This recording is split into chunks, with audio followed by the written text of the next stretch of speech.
Hello बच्चों, नमस्कार। क्या हालचाल, कैसे आप सब? आई होप स्वस्थ होंगे, मस्त होंगे, फिट और फाइन होंगे। माय डियर फ्रेंड्स, आज हम लोग पढ़ने जा रहे हैं cell cycle and cell division, इस चैप्टर का आखिरी लेक्चर।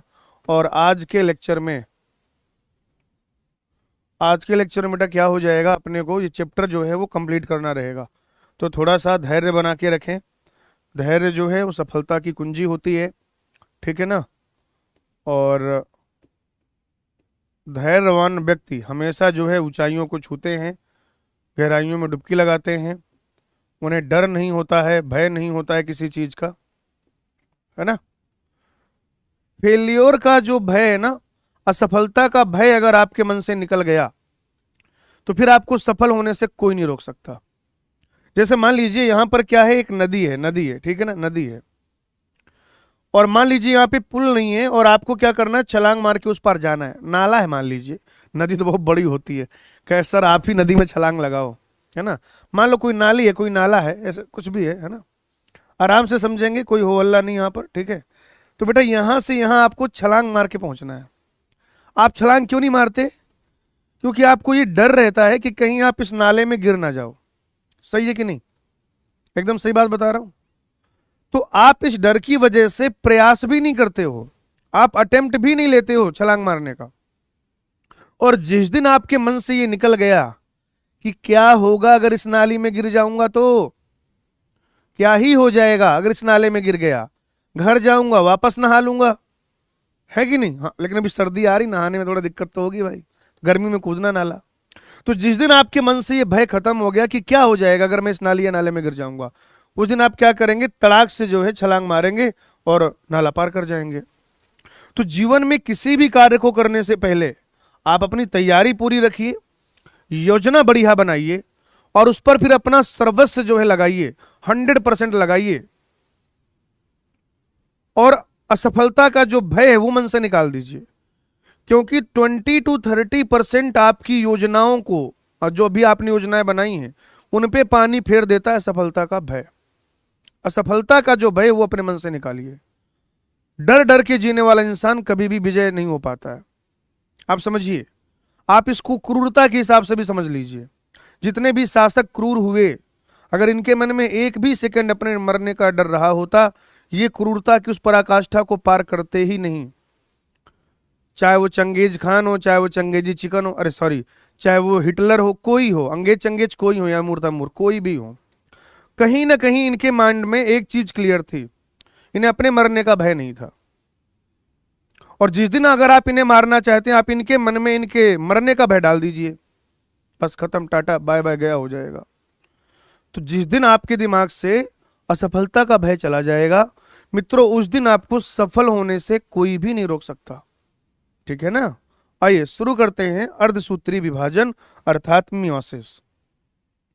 मैंने आपको पहले ही चैप्टर में बताया हुआ है कि जो मियोसिस होता है उसे हम अर्धसूत्री विभाजन कहते क्यों हैं।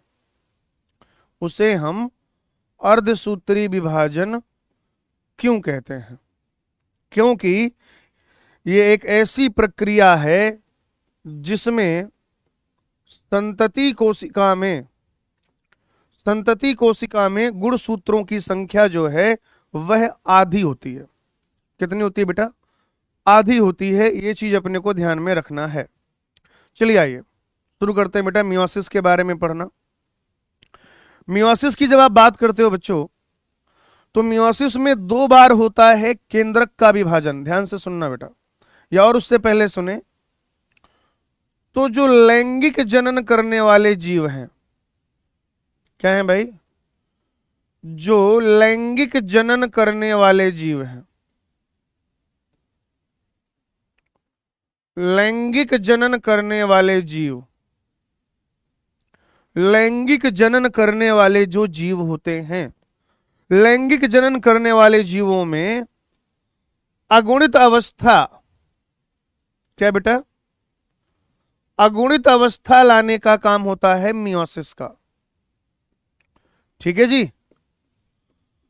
लैंगिक जनन करने वाले जो जीव हैं, सेक्सुअली रिप्रोड्यूसिंग जो ऑर्गेनिज्म हैं, उनमें अगुणित अवस्था लाने का कार्यक्रम किसका होता है?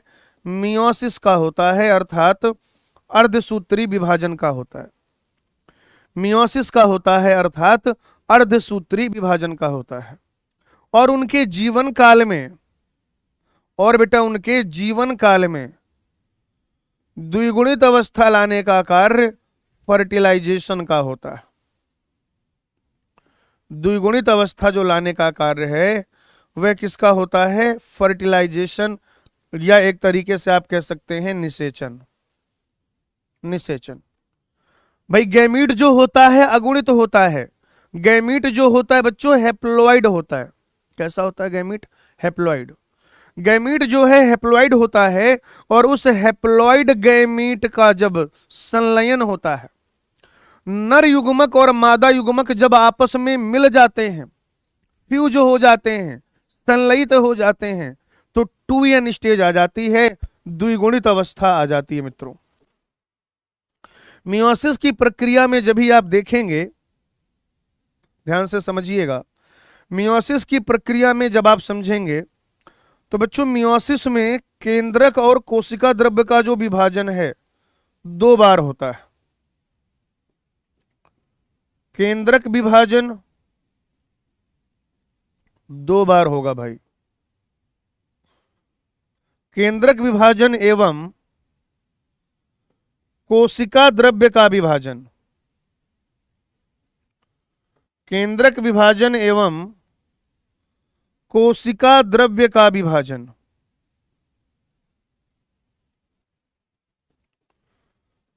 ये होता है बच्चों 2 बार। लेकिन डीएनए का रेप्लिकेशन होता है 1 ही बार।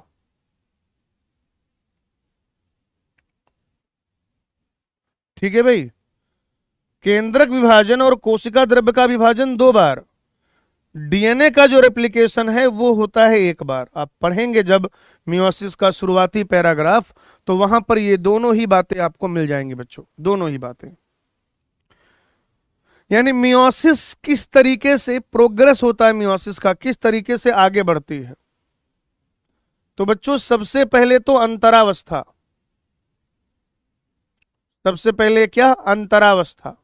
अंतरावस्था, अंतरावस्था में क्या आ जाएगा बताइए? G1, S और G2, ये सीक्वेंस रहेगा अंतरावस्था का।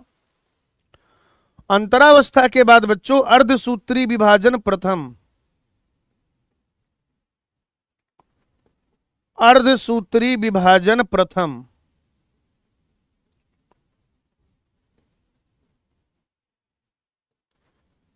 अर्धसूत्री विभाजन प्रथम।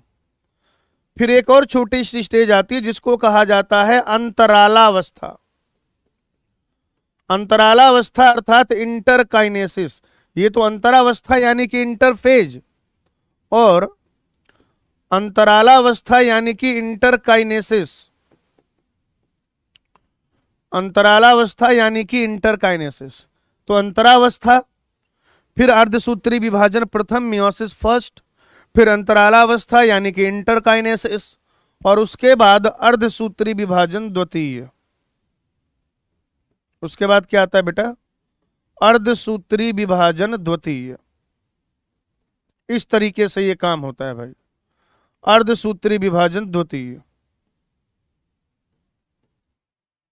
अर्धसूत्री विभाजन द्वितीय, है ना। मैंने सीधे सेकेंड लिख लिया है, हिंदी में द्वितीय नहीं लिखा है।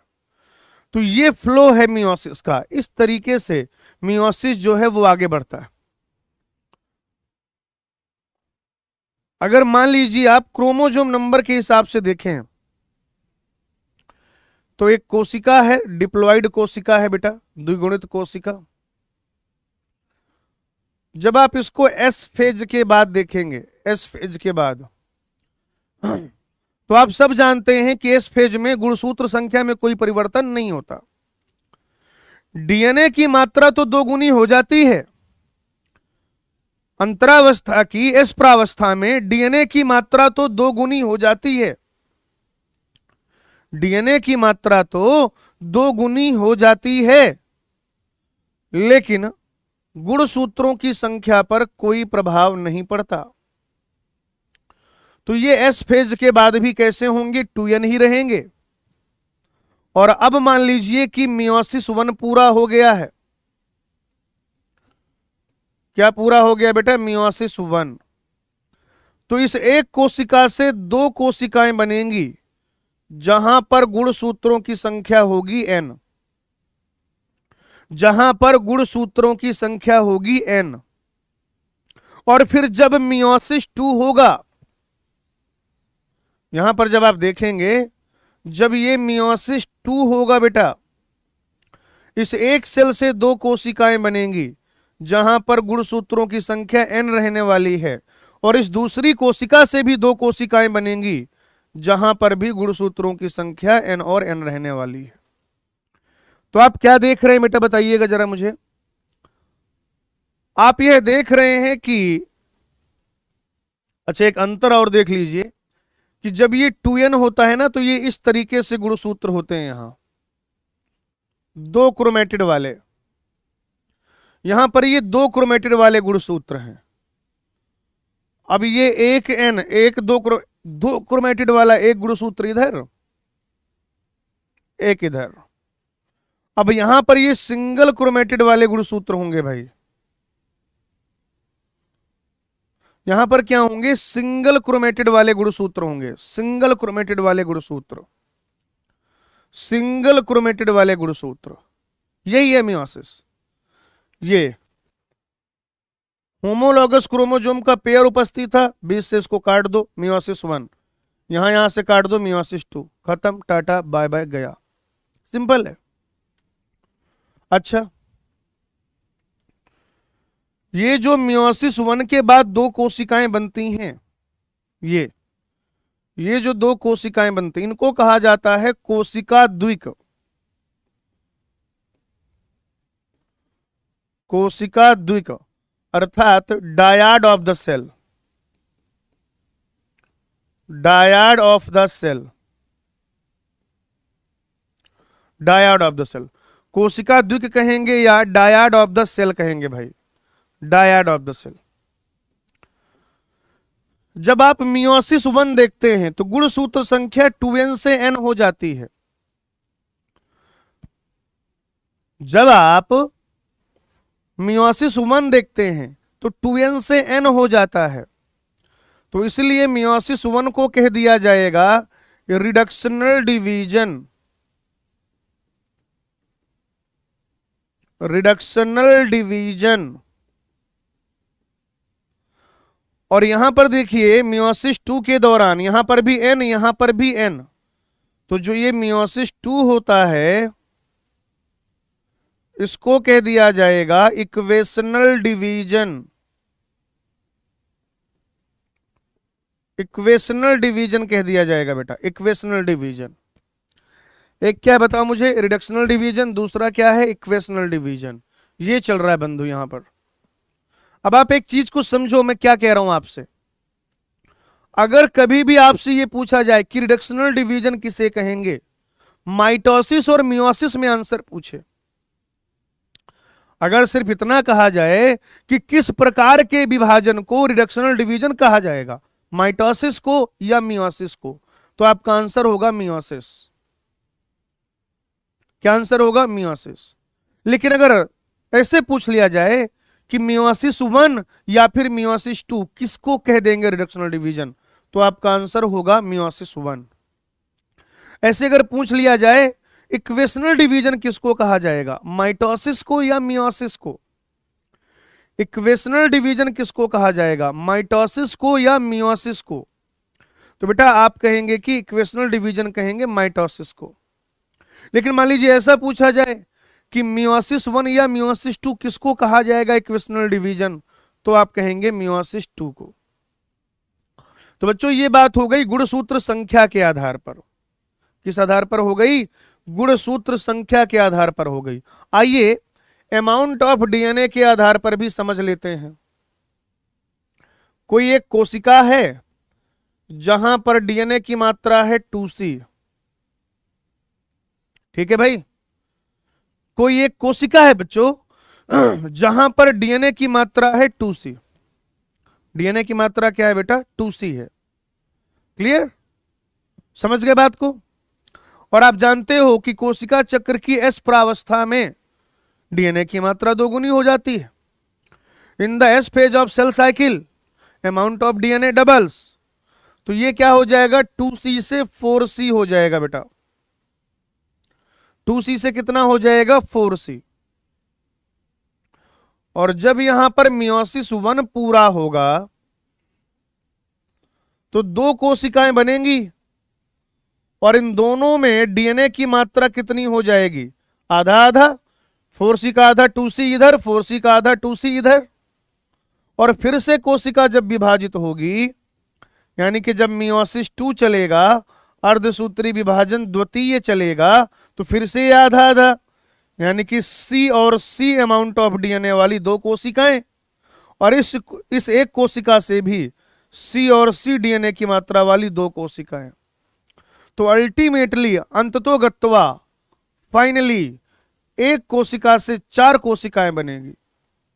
जनक कोशिका में डीएनए की मात्रा थी 2C और इनमें है C।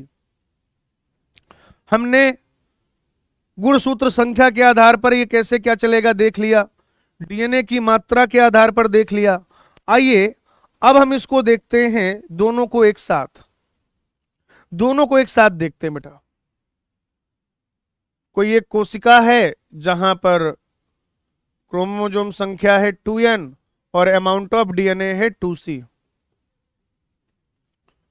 अभी आप मुझे बताओ ये एस फेज के बाद क्या हो जाएगा, तो गुणसूत्र संख्या तो वही रहने वाला है, लेकिन अमाउंट ऑफ डीएनए कितना हो जाएगा, 4C। अब देखो मियोसिस 1 पूरा होगा मेरे भाई, तो N और 2C वाली 2 कोशिकाएं बनेंगी, और फिर ये मियोसिस 2 पूरा होगा बच्चों, तो इससे N और C वाली 2 कोशिकाएं, और दूसरी कोशिका से भी N और C वाली 2 कोशिकाएं। ये इस तरीके से। यहां पर मैंने कुछ भी अलग काम या नया काम नहीं किया है, इन दोनों को मिला दिया है। पहले यहां पर गुणसूत्र के लिए, यहां पर डीएनए की मात्रा के लिए, और फिर इन दोनों को क्लब कर दिया है, इन दोनों को समीकरण 1 और 1 को जोड़ दिया है, दोनों फ्लो को एक साथ ले लिया है, और ये तीसरा फ्लो चार्ट बना दिया है। फटाफट से देखिए, आगे बढ़ेंगे।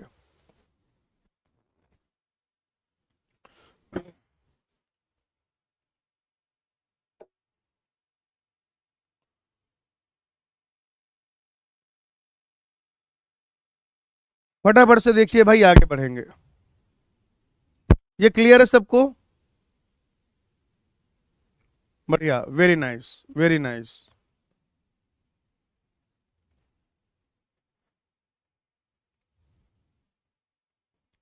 अच्छा, मैं आपको एक चीज बता दूं,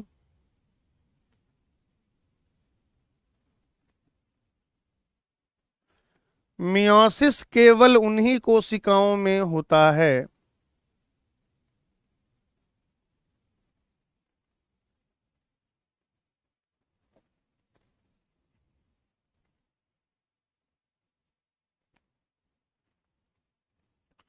मियोसिस केवल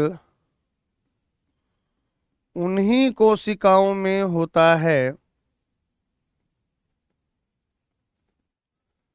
जिनमें 2n, 4n, 6n, 8n इत्यादि गुणसूत्र होते हैं।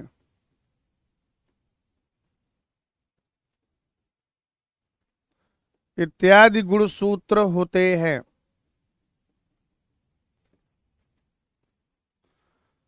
N, 3n, 5n, 7n इत्यादि गुणसूत्र संख्या वाली कोशिकाओं में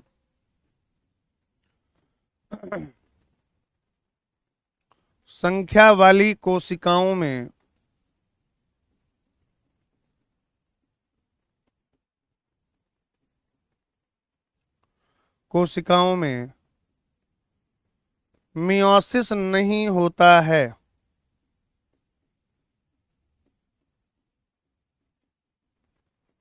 सही है भाई? आप समझो, आप क्या करते हो मियोसिस के दौरान, जैसे जैसे मान लो अगर कोई हेप्लॉइड कोशिका है, N से N बनाना है, तो ये तो हो जाएगा माइटोसिस। 2n से 2n बनाना है, तो ये तो क्या हो जाएगा माइटोसिस। 3n से 3n बनाना है,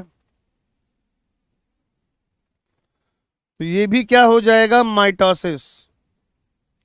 लेकिन बेटा मान लीजिए कि अगर 4n से 2n बनाना है, गुणसूत्र संख्या आधी करनी है, तो ये मियोसिस होगा। या 2n से n बनाना है, तो ये मियोसिस होगा भाई। तो आप क्या देख रहे हो कि जो गुणसूत्र संख्या है वो यहां पे आधी हो रही है। आप क्या देख रहे हो बेटा कि जो गुणसूत्र संख्या है वो हो रही है आधी, आधी हो रही है भाई। अब आधे का मतलब ये थोड़ी है कि n नंबर ऑफ क्रोमोजोम में कोई एक हैप्लॉइड सेल है और उसमें n बराबर 6 प्रेजेंट है, तो आप ऐसे 20 से काट दोगे, मतलब डिवाइड करा दोगे, तो एक कोशिका में 3 गुणसूत्र चले जाएंगे और दूसरी कोशिका में भी 3 गुणसूत्र चले जाएंगे। ऐसा थोड़ी होता है। मान लीजिए कोई एक कोशिका है जहां पे 2n बराबर 12 है, ये इस तरीके से भाई 2n बराबर 12 है, तो n बराबर क्या हो जाएगा 6। अब जब मियोसिस होगा तो यहां से डिवाइड कर दीजिए, तो ये पूरे के पूरे n बराबर 6 एक कोशिका में, ये पूरे के पूरे n बराबर 6 दूसरी कोशिका में। तो जहां पर 2n है, 4n है, 6n है, 8n है, यानी कि जहां पर सम संख्या है, गुणसूत्र के जो सेट प्रेजेंट हैं, सेट, तो जहां पर सम संख्या है बेटा, सम संख्या, तभी तो मियोसिस होगा। लेकिन अगर विषम संख्या है n 3n 5n 7n 1 3 5 7 9 11 13, तो वहां पर फिर मियोसिस नहीं होगा,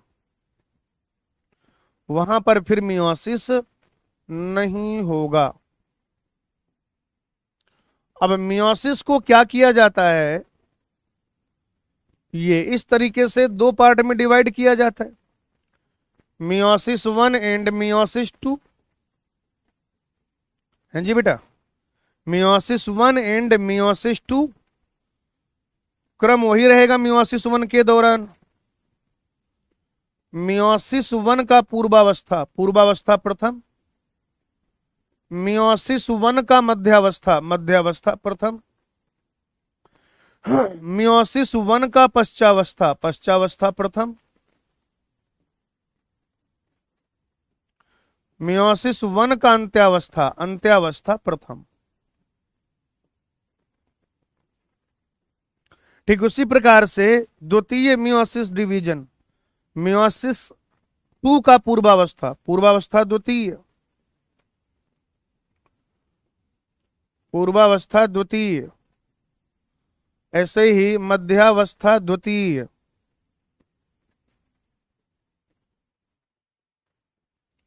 ऐसे ही पश्चावस्था द्वितीय,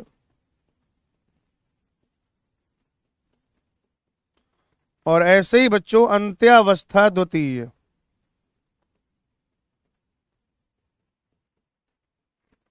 ठीक है भाई, मियोसिस 1 के दौरान पूर्वावस्था प्रथम, मध्यावस्था प्रथम, पश्चावस्था प्रथम, अंत्यावस्था प्रथम। मियोसिस 2 के दौरान पूर्वावस्था द्वितीय, मध्यावस्था द्वितीय, पश्चावस्था द्वितीय, अंत्यावस्था द्वितीय।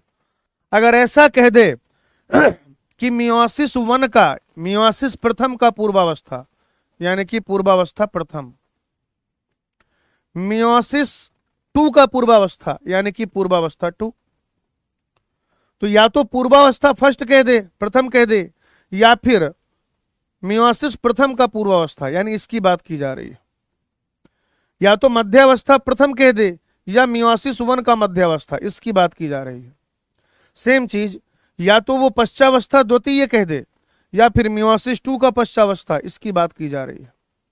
या तो वो अंत्यावस्था द्वितीय कह दे, मध्यावस्था द्वितीय कह दे, पूर्वावस्था द्वितीय कह दे, या फिर मियोसिस द्वितीय का पूर्वावस्था, मध्यावस्था, पश्चावस्था, अर्थात इनकी बात की जा रही है। लेकिन कुछ नहीं कहा जा रहा, आगे 1 2 कुछ नहीं लगा, सिर्फ कह रहा मध्यावस्था, और कुछ हिंट नहीं दिया गया, सिर्फ मध्यावस्था कहा जा रहा है। यानी कि अपन बात कर रहे हैं माइटोसिस के मध्यावस्था की। 1 2 कुछ नहीं कह रहा, सिर्फ पूर्वावस्था लिखा है, सिर्फ और सिर्फ क्या लिखा है, पूर्वावस्था। यानी कि हम माइटोसिस के पूर्वावस्था की बात कर रहे हैं। किसके बेटा, माइटोसिस के। ठीक है ना। तो सवाल की लैंग्वेज में जब इस तरीके की चीजें आए तो आप लोग बेटा थोड़ा ध्यान जरूर रखिएगा। मियोसिस फर्स्ट पढ़ना शुरू करते हैं, मियोसिस 2 तो पढ़ना नहीं है। Meiosis 2 is just like mitosis. हम लोग पढ़ने जा रहे हैं मियोसिस प्रथम, और मियोसिस प्रथम में भी बेटा क्या पढ़ेंगे, पूर्वावस्था प्रथम। पूर्वावस्था प्रथम।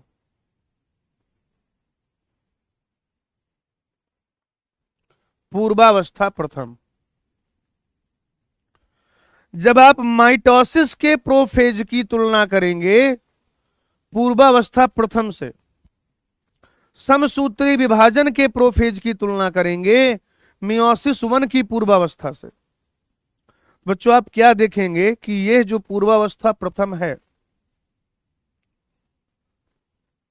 यह समसूत्री विभाजन की,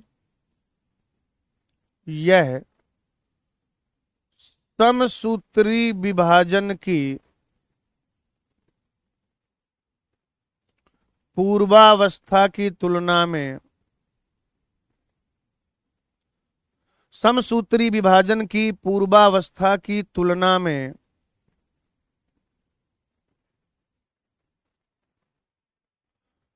लंबी व जटिल प्रक्रिया होती है। लंबी व जटिल प्रक्रिया होती है। यानी कि जो मियोसिस 1 का पूर्वावस्था है, जिसे कि आप पूर्वावस्था प्रथम कह रहे हैं, यह माइटोसिस के प्रोफेज से लंबी ड्यूरेशन का है, लंबी अवधि का है, और थोड़ा सा जटिल भी है, कॉम्प्लेक्स भी है मामला, कॉम्प्लेक्स है भाई। और आप कहेंगे गुणसूत्रों की या गुणसूत्रों के व्यवहार के आधार पर, गुणसूत्रों के व्यवहार के आधार पर, गुणसूत्रों के व्यवहार के आधार पर पूर्वावस्था प्रथम को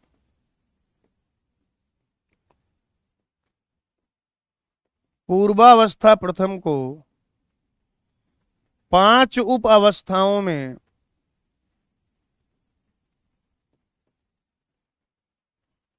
5 उप अवस्थाओं में विभाजित किया गया है, विभाजित किया गया है। ठीक है भाई। जो क्रोमोजोमल बिहेवियर है बेटा, जो क्या है, क्रोमोजोमल बिहेवियर, गुणसूत्रों की एक प्रकृति जो दिखती है इस पूरे दौरान, या उनका जो व्यवहार दिखता है, उस आधार पर जब आप देखेंगे तो बच्चों ये हो जाता है कितने तरीके का, 5 तरीके, मतलब 5 और इसकी जो है सब स्टेजेज है, उप अवस्थाएं हैं।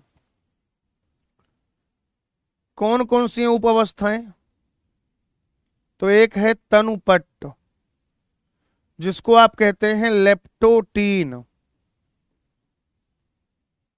लेप्टोटीन। दूसरा होता है युग्मपट्ट, जिसे आप कहते हैं जाइगोटीन। तीसरा होता है स्थूल पट्ट, जिसे आप कहते हैं पैकीटीन। चौथा होता है द्विपट्ट, जिसे आप कहते हैं डिप्लोटीन। और पांचवा होता है पारगतिक्रम,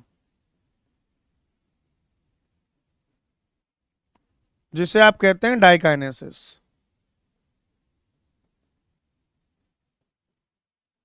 डाइकाइनेसिस। ठीक है ना।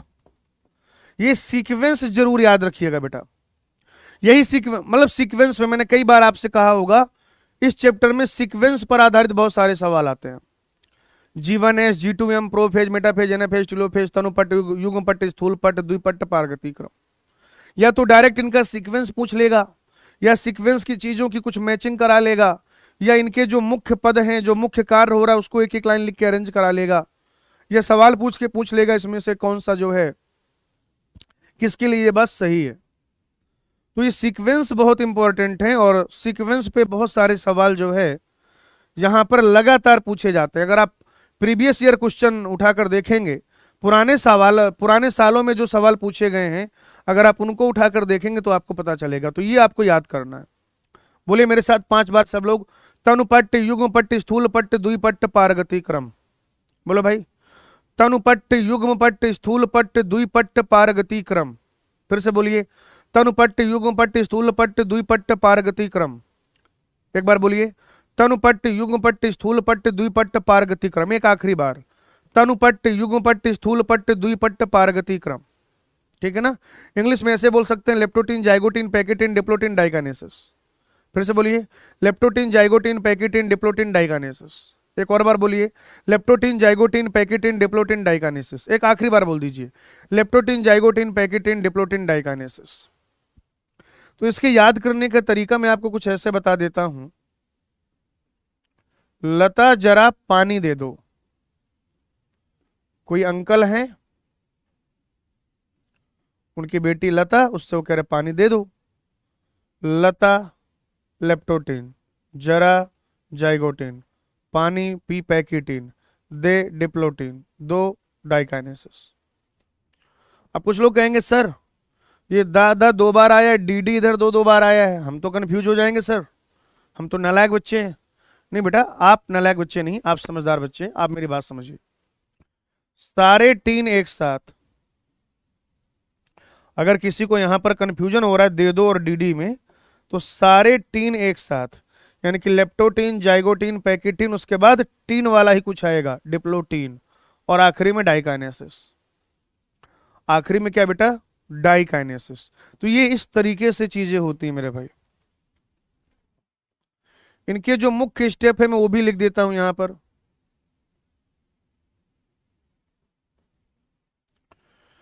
इसको कह दिया जाएगा बुके अवस्था। क्यों कहते हैं अभी अगली स्लाइड में आपको बताऊंगा, जब इनकी डिटेल पढ़ा रहा हूंगा। तनुपट्ट को कह दिया जाता है बुके स्टेज या बुके अवस्था। ठीक है ना, बुके स्टेज या बुके अवस्था। युग्मपट्ट को याद रखिए साइनेप्सिस के लिए। साइनेप्सिस, सिनेप्टोनीमल कॉम्प्लेक्स का निर्माण। साइनेप्सिस अर्थात सिनेप्टोनीमल कॉम्प्लेक्स का निर्माण। स्थूलपट्ट जीन विनिमय के लिए याद रखिए, क्रॉसिंग ओवर के लिए, जीन विनिमय के लिए याद रखिए बेटा, क्रॉसिंग ओवर के लिए।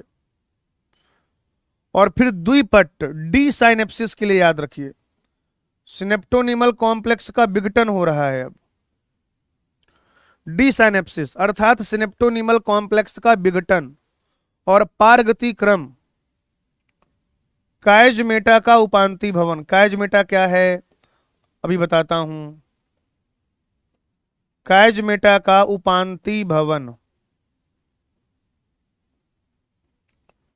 कायजमेटा का उपांति भवन। तो तनुपट्ट जो है बेटा बुके अवस्था, युग्मपट्ट साइनेप्सिस, साइनेप्सिस का मतलब है कि सिनेप्टोनीमल कॉम्प्लेक्स का निर्माण। स्थूलपट्ट अर्थात जीन विनिमय, द्विपट्ट अर्थात डी साइनेप्सिस, और पारगति क्रम अर्थात डाइकाइनेसिस। पारगति क्रम अर्थात डाइकाइनेसिस, ये वाली बात है भाई। इतनी सी चीज है जो आपको ध्यान में रखनी है। ऑलराइट बेटा, और ये एकदम रट लीजिए, समझाओ तो रहा ही हूं मैं, लेकिन आप इसको रट भी लीजिए। इसके बिना नीट का पेपर बनता नहीं है। इसके बिना बेटा, इस टेबल के बिना नीट का पेपर नहीं बनेगा। मैं यहां पे लिखे दे रहा हूं नीट 25,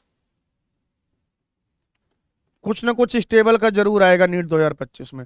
अभी मैं कह रहा हूं, नीट की शाम को आप कह रहे होगे। इसमें जो हमारा एजेंडा है, जो काम है, वो यही है, जीन विनिमय। एजेंडा क्या है बेटा, जीन विनिमय, क्रॉसिंग ओवर, जेनेटिक मटेरियल का आदान प्रदान। तो पहले दो अवस्थाओं में गुण सूत्रों को ऐसे व्यवस्थित किया जाता है, पहली दो अवस्थाओं में गुण सूत्रों को ऐसे व्यवस्थित किया जाता है, बेटा ध्यान से सुनिएगा, पहली दो अवस्थाओं में गुण सूत्रों को ऐसे व्यवस्थित किया जाता है कि जीन विनिमय हो सके, क्रॉसिंग ओवर हो सके। भाई मियोसिस का सबसे बड़ा सिग्निफिकेंस महत्व क्या है कि रिकॉम्बिनेशन कराना है, पुनर्योजन कराना है, जीन विनिमय कराना है, ताकि विविधता उत्पन्न हो, वेरिएशन आए। क्योंकि विविधताएं उत्पन्न होंगी, वेरिएशन आएंगे, तो आगे जैव विकास एवोल्यूशन में हेल्प मिलेगी। किस में हेल्प मिलेगी बेटा? जैव विकास अर्थात एवोल्यूशन में हेल्प मिलेगी। वही वाली बात है यहां पर।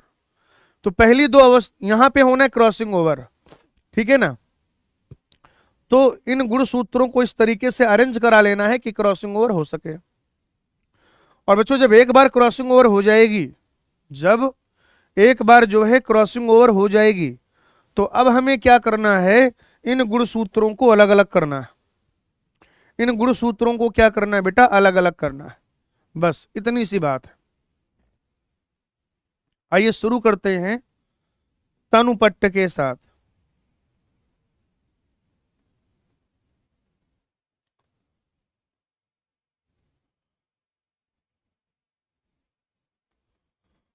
तनुपट्ट अर्थात लेप्टोटीन।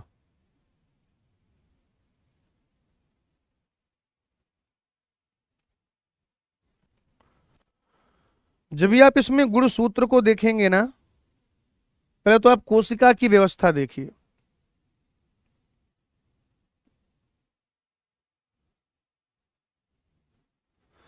ये ऊपर जो आपको दिखाई दे रहा है, ये कोशिका का आवरण हो जाएगा, और अंदर जो थोड़ा सा बना है वो केंद्रक आवरण हो जाएगा। और ये है एक इस तरीके से ये बनता है यहां पर क्रोमैटिन अटैचमेंट प्लेट।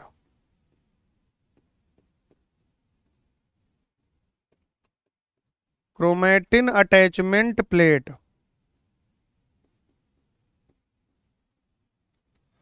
और उसमें वो जो क्रोमैटिन धागे हैं कुछ इस प्रकार से व्यवस्थित होते हैं बेटा, ऐसे। बुके होता है ना, पुष्प गुच्छ। आपके कोई फ्रेंड है, आपकी कोई फ्रेंडा है, उसको आप पुष्प गुच्छ देते हैं उनके जन्मदिन पर। आपके यहाँ किसी की मैरिज एनिवर्सरी है, आप उनको पुष्प गुच्छ देते हैं। टीचर्स डे पे टीचर्स को देते हैं, है ना। या जैसे जब आप लोग सिलेक्ट हो जाएंगे, हम लोग से मिलने आएंगे, है ना, नोएडा वगैरह जब बुलाया जाएगा, तो हम आप लोगों को जो है पुष्प गुच्छ देंगे, बुके देंगे। तो इस तरीके से ये उस बुके के जैसा दिखता है। फूलों गुच्छा होता है ना, वो बाजार मिलता है, देखा होगा भाई। तो ये उनके जैसा दिखता है क्रोमोजोम, इसीलिए इस अवस्था को क्या कह दिया जाता है? बुके अवस्था। इसलिए इसको क्या कहते हैं? बुके अवस्था। बुके अवस्था।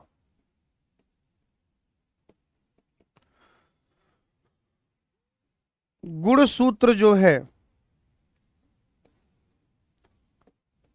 आप कहेंगे गुण सूत्रों का संघनन प्रारंभ हो जाता है। गुण सूत्रों का संघनन प्रारंभ हो जाता है एवं चलता रहता है। एवं चलता रहता है। बच्चों जो गुण सूत्रों का संघनन है ना, जो क्या है, जो बेटा गुण सूत्रों का संघनन है, संघनन गुण सूत्रों का, ठीक है ना।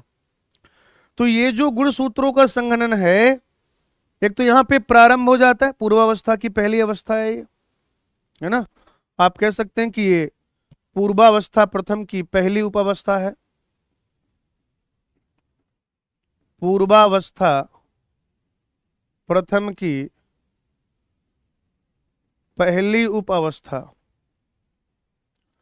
तो गुण सूत्रों का जो संघनन है वो प्रारंभ हो जाता है और लगातार पूरे जो है लेप्टोटीन के दौरान चलता रहता है। और गुण सूत्र जो हैं, जितना भी हो चुका है संघनन, गुण सूत्र सूक्ष्मदर्शी की सहायता से, इनफैक्ट जो लाइट माइक्रोस्कोप है, सामान्य सूक्ष्मदर्शी कह लीजिए, मैं इंग्लिश में लिख देता हूं, लाइट माइक्रोस्कोप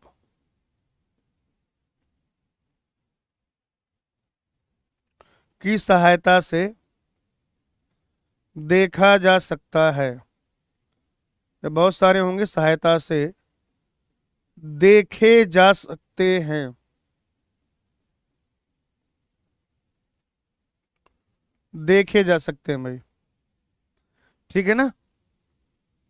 ये हो गया आपका क्या, बताइए मुझे। तो बच्चों ये हो गया अपना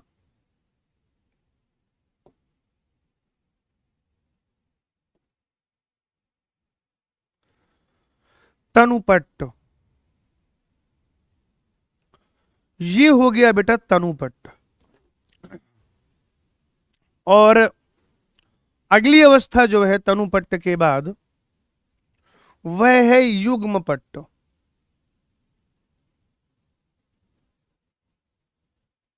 युग्मपट्ट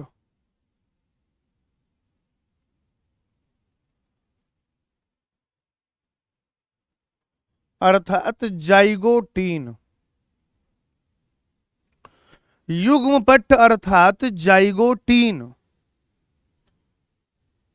और बेटा जाइगोटीन का मतलब क्या है, यहां पर देखिए, जाइगो का मतलब ही होता है TWO2, दो। तो किस दो की बात की जा रही है यहां पर,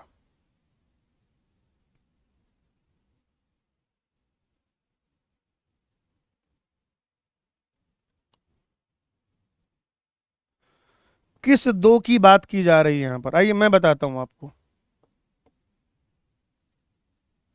ये जो अब गुण सूत्र है ना, अब पहले से और अधिक संघनित हो चुका है। ये जो गुण सूत्र है ये पहले से और अधिक संघनित हो चुका है। यहां संघनन प्रारंभ हुआ, अब ये और अधिक संघनित हो चुका है। और यहां पर आपको ये दिखना शुरू हो जाएगा सिनेप्टोनीमल कॉम्प्लेक्स। इसको मैं सिनेप्टोनीमल कॉम्प्लेक्स कह रहा हूं।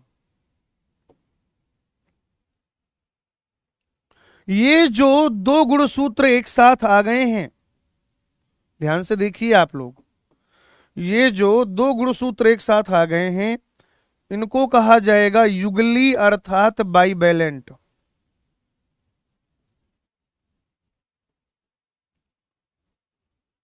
इनको क्या कह दिया जाएगा, युगली अर्थात बाइवैलेंट। इन्हें युगली कह दिया जाएगा, यानी कि बाइवैलेंट कह दिया जाएगा। और युगली का मतलब क्या है, समजात गुण सूत्रों का जोड़ा। समजात गुण सूत्रों का जोड़ा।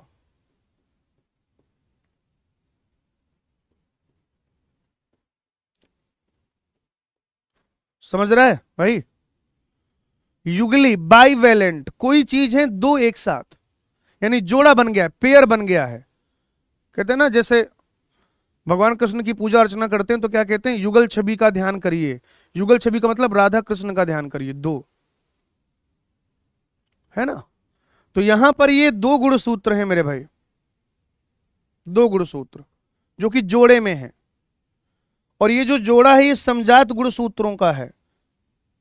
समजात गुण सूत्र मतलब जिनमें समान लक्षण का जीन उपस्थित हो। ऐसे गुणसूत्र जिनमें समान लक्षण के जीन उपस्थित हों। समान लक्षण के जीन उपस्थित हों, जिन क्रोमोजोम की मॉर्फोलॉजी समान हो, जो एक ही जगह पर पाए जाएंगे, इत्यादि इत्यादि।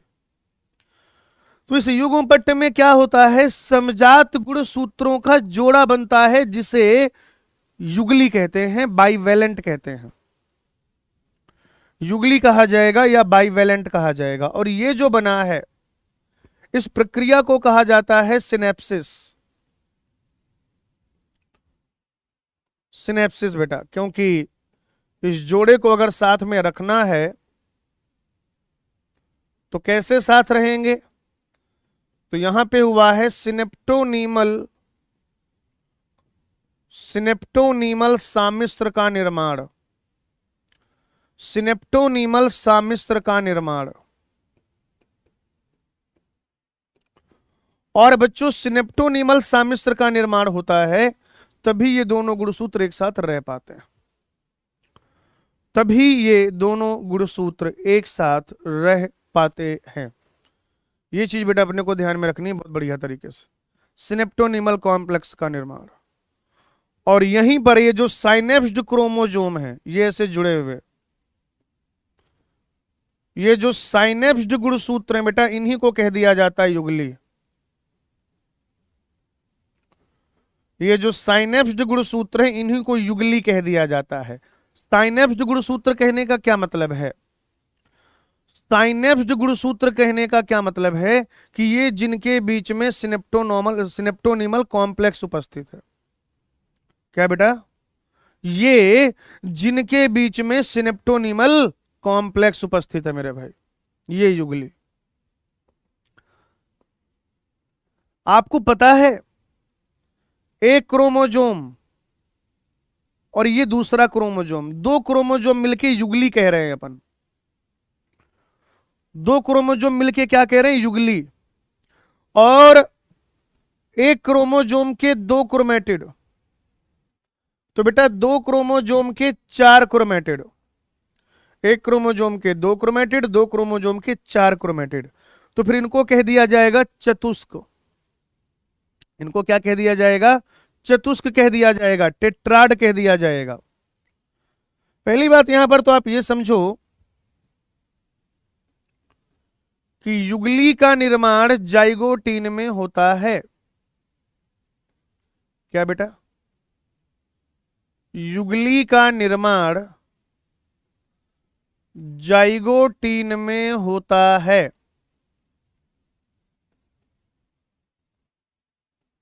किंतु यह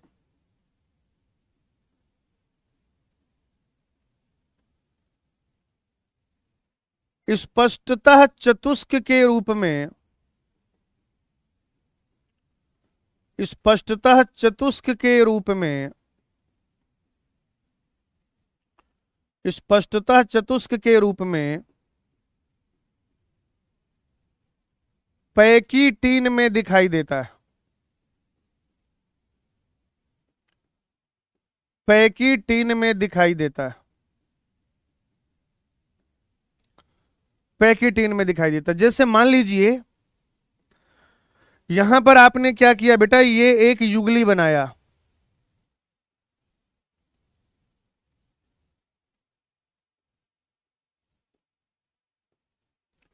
ये आपने क्या किया, एक युगली बनाया, और ये यहां पर ऐसे सिनेप्टोनीमल कॉम्प्लेक्स है। ये क्या है यहां पर? सिनेप्टोनीमल ये सिनेप्टोनीमल कॉम्प्लेक्स है बेटा। ठीक है भाई, ये सिनेप्टोनीमल कॉम्प्लेक्स है। तो यहां पे क्या है बताइएगा जरा, कि ये भाई एक युगली है। युगली अर्थात बाईवैलेंट, युगली अर्थात बाईवैलेंट। और एक युगली है तो भाई दो गुणसूत्र होंगे, दिखाई दे रहा है आपको दो गुणसूत्र, और दो गुणसूत्र हैं तो चार क्रोमेटिड होगा। क्रोमेटिड किसको कहते हैं? अर्ध गुणसूत्र को। और चार क्रोमेटिड है तो एक चतुष्क होगा। चार क्रोमेटिड यानी कि एक चतुष्क, चतुष्क को इंग्लिश में कहेंगे टेट्राड। और यहीं पर क्या पाया जा रहा है बताइए जरा? दो गुणसूत्र बिंदु यानी कि सेंट्रोमियर क्या उपस्थित है यहां पर? दो गुणसूत्र बिंदु अर्थात सेंट्रोमियर। और क्या उपस्थित है? चार काइनेटोकोर। और क्या उपस्थित है? चार काइनेटोकोर उपस्थित है। चार काइनेटोकोर उपस्थित है बेटा यहां पर, ये आप देख पा रहे हो, चार काइनेटोकोर। यानी यहां से हम लोग ऐसे कह सकते हैं कि एक युगली बराबर दो गुणसूत्र। बताओ भाई, एक युगली बराबर दो गुणसूत्र, दो गुणसूत्र बराबर 4 क्रोमेटिड,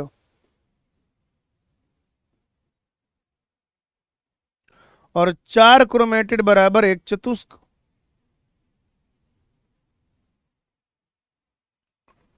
बताओ बेटा, ऐसा कह सकते हैं पर नहीं कह सकते हैं?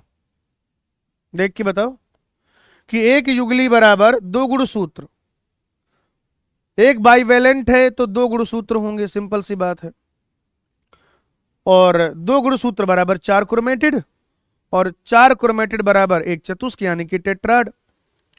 यानी कि अगर कहीं पर 100 बाइवेलेंट हैं, अगर कहीं पर 100 बाइवेलेंट हैं तो 100 चतुष्क रहेंगे, 100 टेट्राड रहेंगे। 200 वहां पर गुणसूत्र हो जाएगा और 400 क्रोमेटिड हो जाएगा। यानी अगर कहीं पर ऐसे 400 क्रोमेटिड हैं तो 200 गुणसूत्र रहेगा। अगर 400 क्रोमेटिड हैं तो 200 गुणसूत्र रहेगा। अगर 400 क्रोमेटिड हैं तो 100 युगली रहेगा। अगर 400 क्रोमेटिड है तो 1 चतुष्क रहेगा। या यहां से आप ऐसे भी लिख सकते हैं कि 1 युगली बराबर 1 चतुष्क। 1 युगली बराबर 1 चतुष्क। बस मामला इतना सा है कि जब हम गुण सूत्र के संदर्भ में बात करते हैं, जब हम दो गुण सूत्र देख रहे होते हैं तो उसे कह देते हैं बाइवेलेंट कह देते हैं। क्या कह देते हैं बेटा? उसे युगली कह देते हैं, बाइवेलेंट कह देते हैं। और जब हम 4 क्रोमेटिड के रिस्पेक्ट में बात करते हैं तब हम उसे चतुष्क कह देते हैं, चतुष्क या टेट्राड। अगर आपसे कभी भी पूछा जाए कि युगली की संख्या कैसे ज्ञात करें, युगली की संख्या कैसे ज्ञात करें, तो बेटा युगली की संख्या का एक रेडीमेड फॉर्मूला हो जाएगा। युगली की संख्या बराबर कुल गुणसूत्र डिवाइडेड बाई 2। कुल गुणसूत्र डिवाइडेड बाई 2। जितना कुल गुणसूत्र उपस्थित है उसको 2 से भाग दे दीजिए। जितना बेटा कुल गुणसूत्र उपस्थित है उसको क्या करिए आप, 2 से भाग दे दीजिए। ठीक है, सवाल करते हैं भी इसका।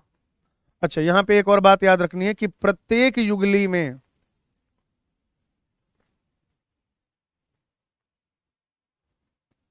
प्रत्येक युगली में प्रत्येक युगली में एक गुणसूत्र माता से आता है। एक गुणसूत्र माता से आता है।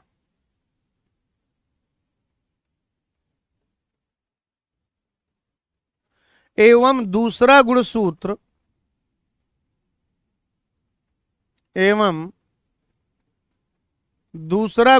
पिता से आता है। एक गुणसूत्र कहां से आता है बेटा? माता से। और दूसरा गुणसूत्र कहां से आता है? पिता से। पिता से आता है। ठीक है भाई, समझो ना। आप क्या इधर देखो, आपके यहां पर ऐसे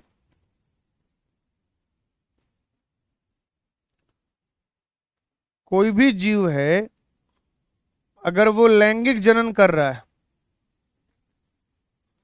अगर वो लैंगिक जनन कर रहा है तो इस तरीके से क्या है, ये गुणसूत्र उपस्थित है उसमें जोड़े में। बताओ बच्चों, इस तरीके से वहां पर जोड़े में गुणसूत्र उपस्थित रहेंगे। ये बेटा एक युगली, ये दूसरा युगली, ये तीसरा युगली, ये चौथा युगली, ये पांचवा युगली। अच्छा, आप देखो जरा, यहां पे 10 गुणसूत्र हैं, 10 से भाग दे दो, 2 5 आएगा, तो देखिए 5 युगली भी बन रही है। तो दो कॉन्सेप्ट क्लियर हुए कि युगली की संख्या बराबर कुल गुणसूत्र भाग दे दीजिए 2 से। 1 2 3 4 5 6 7 8 9 10। अरे अगर 10 गुणसूत्र है तो जोड़े ही तो बनाने हैं, तो 5 जोड़े बनेंगे, उसी जोड़े को युगली कहा जा रहा है। बस जोड़ा ये खास है, क्यों? क्योंकि समजात गुणसूत्रों का है। तो आप में आपके पिताजी से क्या आया था बताइए जरा? एक गैमीट आया था, यानी अगर चाहे तो इसको ऐसे डिवाइड कर ले। है कि नहीं? यानी कि इधर देखो, ये माता जी से आया, ये को माता जी से आया, ये माता जी से आया, ये माता जी से आया, ये माता जी से आया। इधर वाला जो गुणसूत्र है, ये पिताजी से आया, ये पिताजी से आया, ये पिताजी से आया, ये पिताजी से आया, ये पिताजी से आया। क्योंकि इधर वाला जो क्रोमोजोम का सेट है वो फादर से आया, और इधर वाला जो गुणसूत्र का सेट है वो मदर से आया। सिंपल है कि नहीं?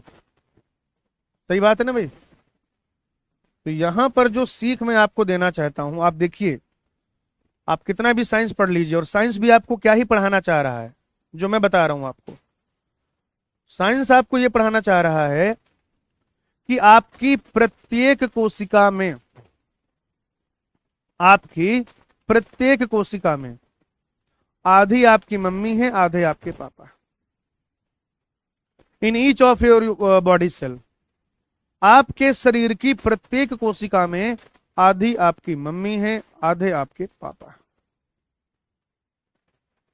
तो जीवन में खूब सफल बनना, खूब तरक्की करना, खूब धन अर्जित करना, खूब वैभव कीर्ति यश अर्जित करना, लेकिन इतने बड़े मत बन जाना कि अपने माता पिता छोटे लगने लगे। होता है ना? और सामाजिक ताना बाना, ये जो आप देखेंगे भी अपने आसपास, अपने आसपास अगर आप देखेंगे भी, तो जो बहुत धनी व्यक्ति नहीं है, बहुत पैसे रुपए नहीं है, वो उसी 10 बाई 10 की झोपड़ी में सब लड़ मर रहे हैं अपना। उनकी दादी उनको गाली दे रही है, वो अपना दादी का सुन ले रहे हैं। जैसे पंचायत में देखिए, पंचायत में वो लालच में आके तो कह देते हैं कि हमारा दादी से झगड़ा हो गया है, कि एक सरकारी जो है कॉलोनी एक्स्ट्रा मिल जाए, हमें एक और कमरे का मकान बन जाए। याद है ना पंचायत वेब सीरीज में? दादी से झगड़ा कर लेते हैं वो लोग, नाटक झगड़े का, झगड़ा कहाँ, झगड़े का नाटक, कि उनको एक कॉलोनी और मिल जाए तो 2 मतलब पक्के घर हो जाएंगे उनके। एक में तो वो रह रहा था, दूसरे दादी के नाम पे बन जाता है जी। लेकिन जब दादी बीमार होती है, सच में बीमार हो जाती है जब, तो कितना दुख होता है ना? कितना दुख होता है उसे। ये सच्चाई है। लेकिन अगर आप देखें, वृद्धाश्रम में कोई गरीब आदमी की एंट्री नहीं ना ऐसी जगहों पे, तो बड़े लोगों की जगह है। अनाथ आश्रम में अलग बात है, वृद्धाश्रम तो जो है अगर देखा जाए, एक तो वो जो अनाथालय में पड़े बड़े कुछ हो गया वो अलग दिक्कत है, कोई पुराना मुजरिम था सजा काट रहा है भिखारी बन के, वो अलग बात है। लेकिन जो सुसज्जित वृद्धाश्रम है, जहां पे सुबह योगा, शाम को डांस क्लास चल रही है, सुबह बेट्टी मिल रही है, घर में नहीं रख पा रहे हैं, बाकी सारी सुविधाएं वृद्धाश्रम में दिलवा रहे हैं, ये कहीं ना कहीं एक निश्चित और वो भी अधिक मात्रा में धन अर्जित करने वाले लोगों के साथ ही होता है। तो मेरा आप लोगों से, आप लोगों का मैं शिक्षक हूं, आपका बड़ा भाई हूं, मेरा इतना हक है, फर्ज और कर्तव्य तो छोड़, मेरा हक है कि मैं आप लोगों से ये बात कह पाऊं, आप लोगों से एक छोटी चीज मांग पाऊं। बहुत बड़े डॉक्टर बनना, अपने गांव, जिले, देश, प्रदेश, दुनिया में नाम रोशन करना, इतने बड़े मत बन जाना। और सबसे बड़ा रीजन वैज्ञानिक कारण, इमोशनल मत हो, वैज्ञानिक तरीके से सोचो कि आपकी हर बॉडी सेल में आधी आपकी मम्मी है और आधे आपके पापा। चलिए सवाल कर लेते हैं, थोड़ा सा एक प्रश्न करेंगे यहां पर। प्रश्न, एक द्विगुणित कोशिका में, एक द्विगुणित कोशिका में, एक द्विगुणित कोशिका में 100 गुणसूत्र उपस्थित हैं।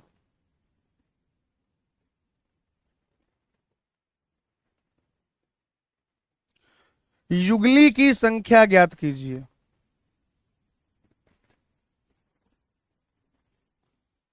युगली की संख्या ज्ञात कीजिए।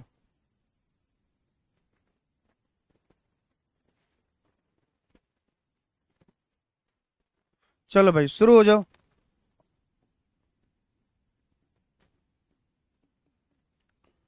कह रहा है एक द्विगुणित कोशिका है, उसमें 100 गुणसूत्र हैं, और अब आप क्या करिए, उसमें जो है युगली की संख्या ज्ञात कीजिए।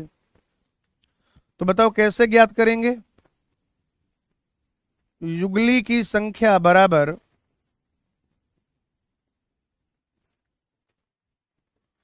कुल गुणसूत्र भाग दे दीजिए 2 से।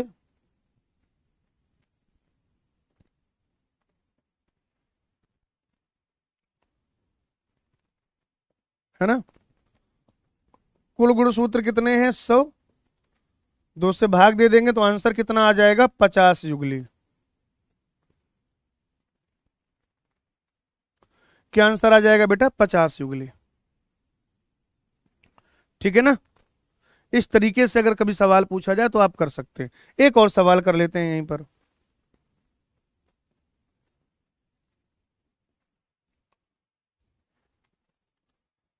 मानव शुक्राणु में युगली की संख्या ज्ञात कीजिए। मानव शुक्राणु में युगली की संख्या ज्ञात कीजिए।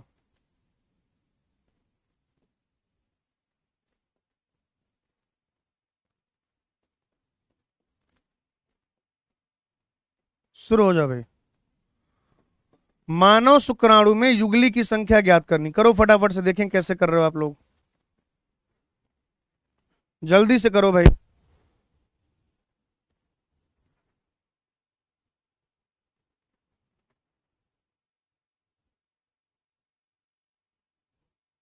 तुरंत सॉल्व करो, मैं तो कह रहा हूं तुरंत से भी पहले कर लो।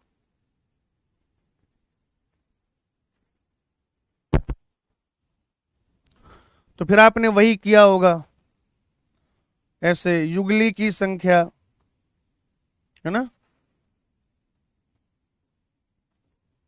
युगली की संख्या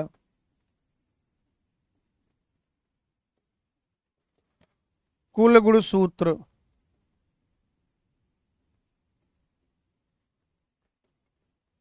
डिवाइडेड बाई 2। आप जानते हैं मानव शुक्राणु में 23 गुणसूत्र होते हैं, 2 से भाग दे दिया होगा, 11.5 आ गया होगा, कुछ लोगों का 12 भी आ गया होगा। गलत। क्यों गलत है?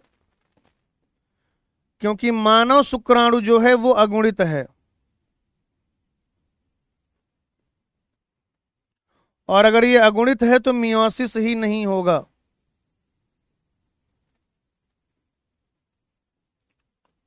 बोलो भाई, आंसर क्या हो जाएगा 0, 0। क्योंकि जब मियोसिस ही नहीं होगा तो युगली का निर्माण कैसे होगा। ठीक है ना, चलो भाई, ये चैप्टर आज पूरा तो हो नहीं पाएगा, तो आज क्या करते हैं बेटा, यहीं तक रखते हैं। एक बार आप इसको फटाफट से देख लीजिएगा, फिर मैं आपको होमवर्क भी दे दूंगा। ठीक है, ये देखिए यहां से हमने शुरू किया, ये डिटेल पढ़ी,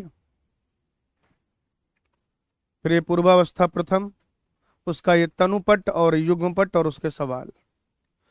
आगे में इसलिए नहीं पढ़ा रहा ना, क्योंकि फिर बाकी 2 स्टेज तो सीधे सीधे जुड़ी हुई हैं, तो वो हो नहीं पाएगा बिना। अगर मैं चाहता तो पैकेटिन आज पढ़ा देता, लेकिन अगर आज मैं पैकेटिन पढ़ा देता ना तो कल डिप्लोटिन समझाने मुझे थोड़ा दिक्कत आती। कल कल तक ये चैप्टर जा ही रहा था, तो इसको क्या करेंगे हम लोग नेक्स्ट लेक्चर में पूरा कर लेंगे। ठीक है ना, एक्सरसाइज 2 और एक्सरसाइज 3 पूरा कर लीजिएगा, नेक्स्ट टर्न पे 1 और 4 का दे दूंगा। बाकी हंसते रहिए, मुस्कुराते रहिए, पढ़ते रहिए, लिखते रहिए, लेक्चर रिवाइज करते रहिए, डीपीपी सॉल्व करते रहिए, एनसीईआरटी रीडिंग करते रहिए। आपका ध्यान अपने लक्ष्य पर बनाए रखिए और हमेशा ध्यान रखिए, जब तक फोड़ेंगे नहीं तब तक छोड़ेंगे नहीं।